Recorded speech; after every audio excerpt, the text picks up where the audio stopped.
Joining the debate tonight, Shehzad Poonawala, national spokesperson of the BJP, Chetan Kumar, actor. Also joining the debate, Kasturi Shankar, actor, Syed Asad Abbas, political analyst, Vivek Srivastav, political analyst. But my first question goes to Sanjay Jha. Sanjay Jha, unseemly controversy that's going on.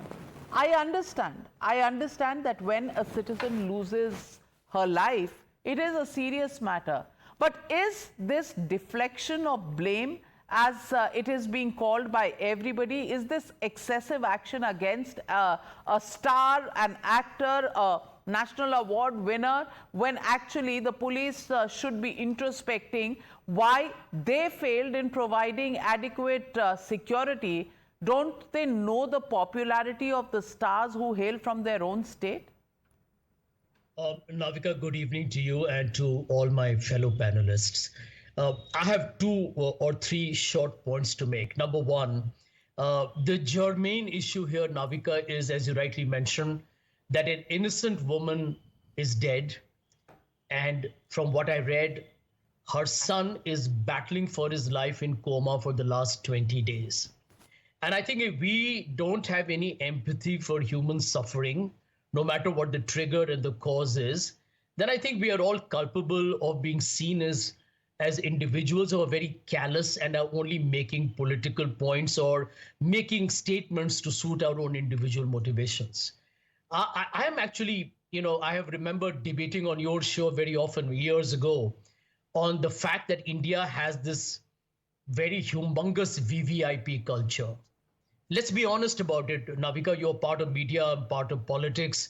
We have a celebrity obsession. And I don't think it's an Indian phenomenon alone, but it's very deeply entrenched in our country. I believe, having lived my entire life in India, that while there are different yardsticks used from time to time, there should be no discrimination when it comes to law. I believe Mr. Arjun is a very popular actor and he's a fantastic actor. God bless him and wish him a lot of luck. But end of day, the law is a law and it has to be the same for every individual. If today we start applying different measures for different people based on their positions of power or influence, I think we are then calling ourselves a banana republic. Well, so when Allu Arjun is arrested and his bail is given by the court, the bail order does not come in on time. He still needs to spend a night in jail. Is this what you're wishing for all citizens of this country? Well, no, Chetan Kumar, isn't that travesty of justice as well?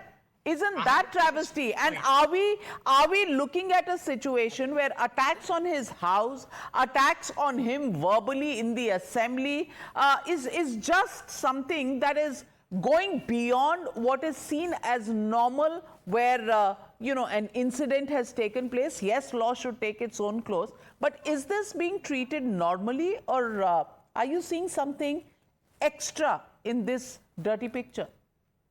Navika, I hadn't finished, but I'll wait for my turn again. Yes, I'm seeing something very clearly extra. First of all, we all regret the loss of life and the child's being in risk, but we want justice. Justice is correcting the wrongs of the past, accepting and acknowledging the mistakes that are structural, institutional, and systemic, star culture, police kind of maybe irresponsibility or whatever, that breaking protocols, maybe even Allu Arjun might have done that. But to place the entire blame on one person, which the chief minister seems to be doing, of the structural problem, looks to be weaponizing the machinery against one person in something seemingly a kind of immaturity, possibly vendetta politics, possibly intimidation politics. And while doing this, it is emboldening a lot of vigilante forces who have attacked the homes. And also, it is clearly a misuse of power when you make one person the blame and then instead of just booking them, you put them in jail, which was given bail. Why I say this is the Congress is not just doing this in Telangana, they're also doing this in Karnataka. And this is too much power, too little insight. Even in the C.T. Ravi case, he was put in jail. And both times, if you look at what Priyank Kharge has said and Revanth Reddy, the CM, have said, they've justified it saying, have they fought on the border, a war on the border. The question is, has Mr. Revanth Reddy and Mr. Priyank Kharge, have you fought a war on the border? Is anybody that doesn't, the crores of us who haven't fought a war on the border, are we going to be put in jail on the whims and fancies of the ruling parties because they don't understand how to build a better society, and they're in fact just weaponizing the machinery because they might have some personal grudge or some kind of dirty linen that they want to air in the public and they have the power to do so? So this is clearly thoughtless, this is clearly immaturity, and you book the person, yeah, definitely, but the weaponizing must be condemned.